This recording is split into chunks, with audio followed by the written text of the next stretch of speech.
Olá, que bom ter você aqui com a gente de novo. Vamos gravar mais um episódio do A Voz, esse espaço que a gente tem para falar sobre maturidade, longevidade, como viver bastante e bem, com saúde e com qualidade de vida. Hoje com a gente está aqui de novo a Maura Neves, ela é otorrino e a gente vai conversar um pouquinho sobre rinite. A gente acha que rinite está ligado somente à juventude, mas não é verdade, não é, Maura? Seja bem-vinda. Não, obrigada pelo convite. Adoro. Vamos falar de rinite. Gente, rinite não é só a famosa rinite alérgica, né? Quando a gente tem rinite no começo da nossa vida, aqueles espirros, o nariz coçando, espirrando, escorrendo, entupido, que você entrou dentro do guarda-roupa e mexeu com pó, essa é a tradicional rinite alérgica. Mas nem todas as nossas rinites são alérgicas e elas nem todas começam na primeira infância. Elas podem se desenvolver durante a nossa vida e tem algumas rinites que são específicas da idade mais madura. Jura? Sim, que podem aparecer na terceira idade. Por exemplo. Especificamente, eu não gosto muito desse nome, mas é chamada de rinite do idoso, tá? Porque o que é, enfim.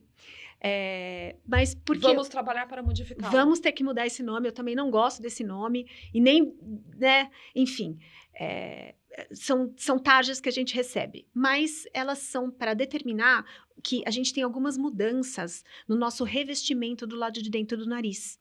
Então, o nariz do lado de dentro é como a boca, ele é todo cor-de-rosa, e ele é molhadinho, então ele tem uma coisa que é a mucosa, é o revestimento do lado de dentro. Ao longo da nossa vida, e especialmente após os 60 anos de idade, a gente começa a ter algumas mudanças na forma desse revestimento. Então, a gente tem um ressecamento, tá?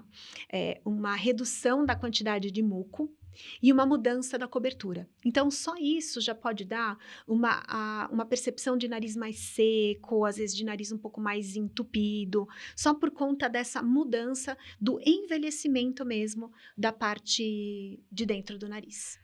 Pode parecer a descoberta da pólvora, mas significa que do mesmo jeito que a pele envelhece do lado de fora, essas peles, essa mucosa envelhece do lado de dentro e ela se modifica. Exatamente, a gente perde a sustentação de colágeno, diminui a nossa capacidade de lubrificação e por isso, esse é um dos fatores que também ajudam o idoso ser mais suscetível a ter gripes e resfriados, são as doenças respiratórias e por isso, né, tudo começa no nariz, né, a gente inala esses vírus e por isso que a vacina da gripe também veio para essa idade de maneira preferencial. Hoje já se estendeu para todas, mas também por conta disso.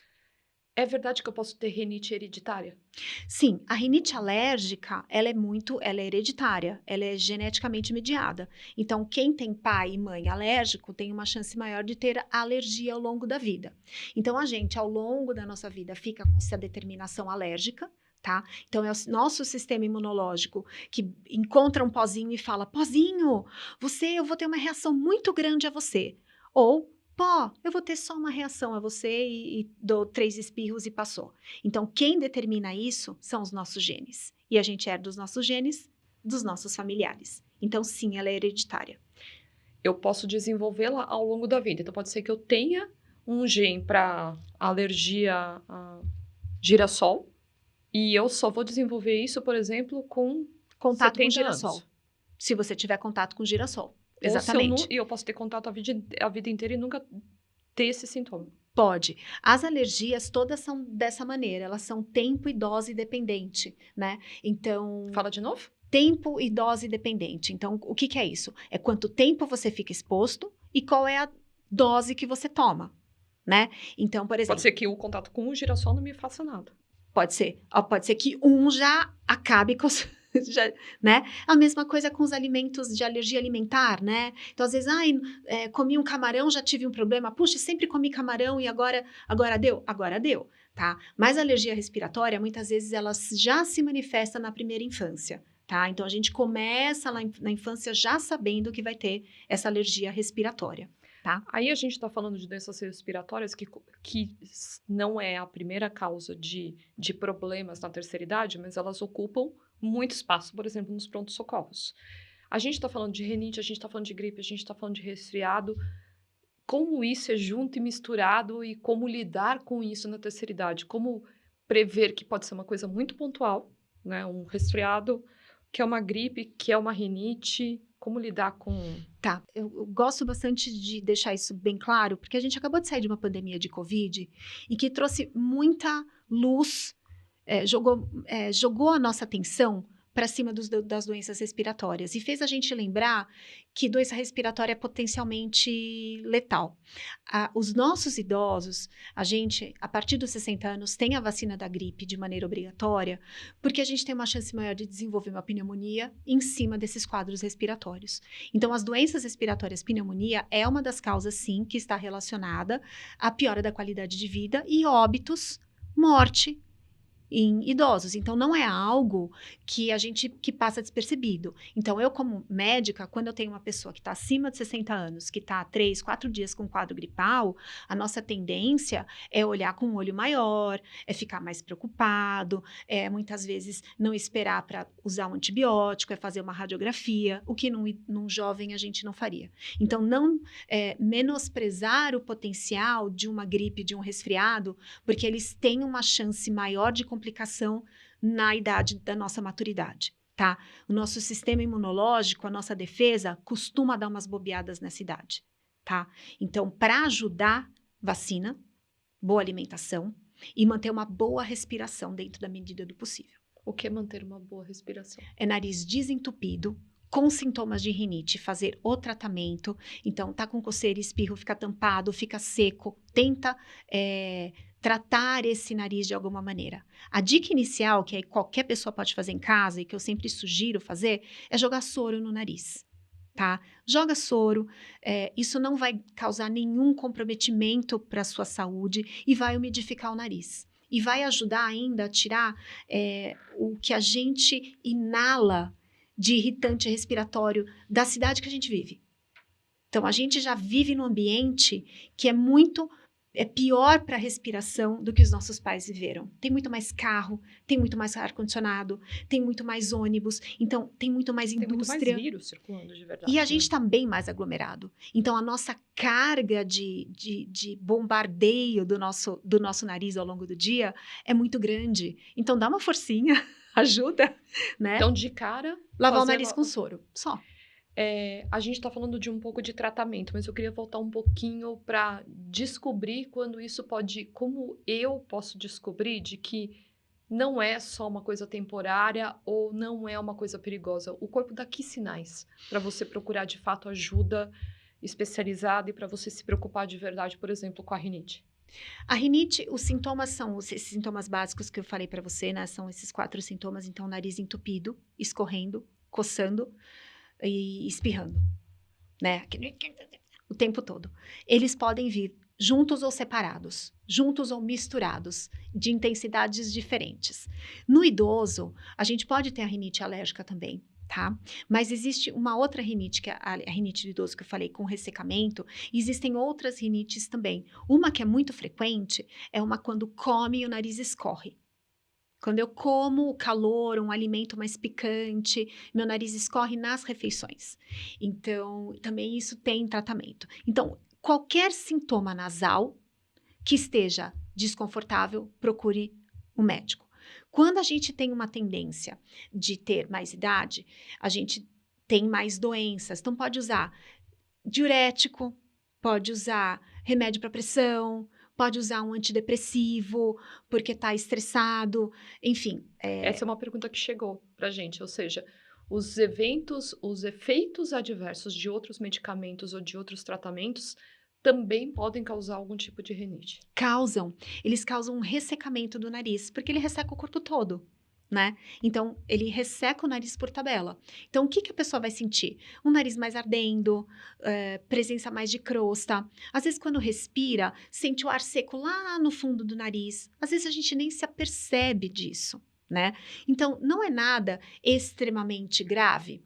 Não é. Mas é algo que favorece algumas coisas que são potencialmente graves? Sim. É fácil de resolver? Sim. eu não posso tirar os seus remédios, mas eu posso pedir para você jogar soro no nariz, ou para fazer uma inalação, ou para colocar um umidificador na época do outono, ou se tiver com muito ar-condicionado. Então, são esses equilíbrios que a gente vai tomando ao longo do tempo que vão ajudar a gente a respirar melhor.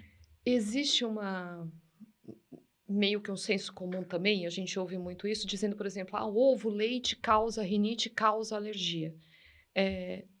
Você vê isso com mais frequência em quem tem mais de 60 anos, ou você acha que isso é mito?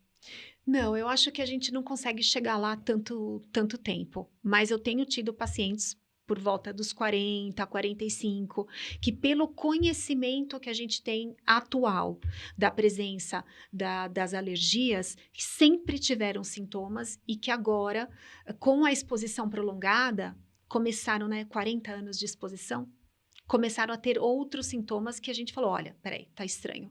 Vamos fazer um teste, vamos tirar isso, né? Tira o leite, reduz o glúten e as coisas... Então, provavelmente, se eu tomar um leite, pode ser que eu nunca tenha... Não é que o leite hoje vai me fazer mal. Pode até ser que ele faça. Mas é mais uma coisa histórica e ao longo da vida do que uma ação pontual aos 70 anos. Isso. Porque foi o contínuo, né? Porque uma alergia a leite clássica, você começaria na primeira infância com uma diarreia, né? Com uma alteração importante respiratória, uma doença celíaca, que é uma alergia ao glúten, por exemplo, né?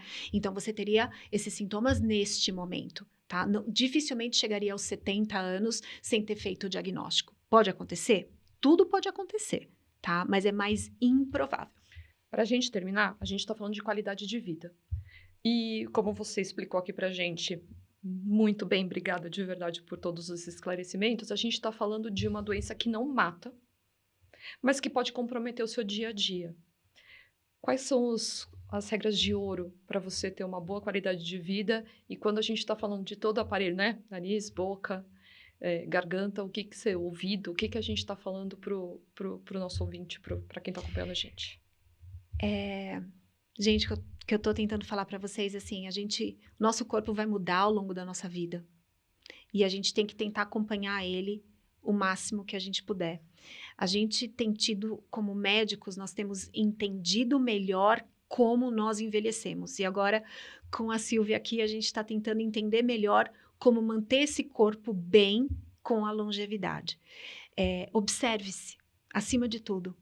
Observe o seu sintoma. Sem ficar paranoico com nenhum sintoma, nada disso. Mas procure informações a respeito. E entender que as coisas do nosso corpo, elas estão uma ligada com a outra. Não adianta a gente pensar que o nariz é uma coisa, a orelha é outra. Eles estão em locais diferentes, mas nós somos um só. Então, pensar que seu nariz entupido à noite vai fazer o seu sono não ficar tão bom, ou a sua percepção de paladar, de olfato dos alimentos não vai ser tão boa, então a sua qualidade de vida não vai ser tão boa, então não vai ser tão gostoso comer, né? Então, são coisas que a gente tem que, ao longo do tempo, ir percebendo que estão mudando e não jogar a toalha e falar, não quero saber. O que eu posso fazer para melhorar? Né? Então, sempre procurar, manter e tentar melhorar. Obrigada. Sempre. Agradecemos vocês por terem vindo aqui de novo acompanhar com a gente mais esse episódio. Mandem dúvidas e sugestões pra gente em todas as nossas plataformas. E, Maura, de novo, obrigada por ter carteirinha aqui assinada, por estar aqui de novo com a gente. É um prazer e uma honra. Muito obrigada pelo convite, Silvia. Obrigada. Adorei.